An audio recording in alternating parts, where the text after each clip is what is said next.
And for today personal tip, ang personal payo for today, kadalasan marami tayong excuse sa buhay natin. Etong mga excuse na to, ginagamit natin ito para hindi gawin yung mga bagay-bagay, no?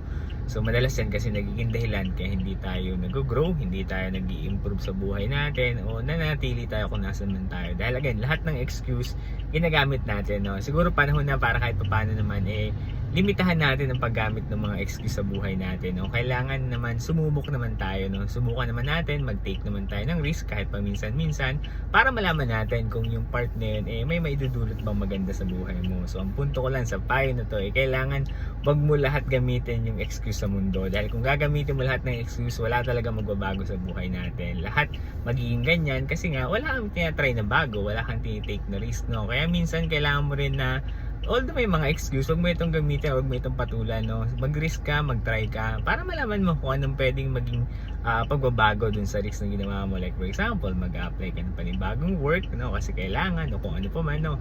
Subukan pa din. Meron ka namang 6 months para i-prove at i-try yan, no? So again, wag natin lahat gamitin ng excuse sa mundo para nang sa gayon magkaroon naman tayo ng panibagong pwedeng maging improvement sa buhay natin. Okay? So yun yung aking ed for today. Kung nagas may mensahe ko at nagustuhan mo yung mga payo ko, huwag mo kalimutan supportan ako din sa aking Facebook. Mayroon din pala akong TikTok at pwede ka rin pala mag-subscribe sa YouTube account ko na ed for today. Lamang, salamat!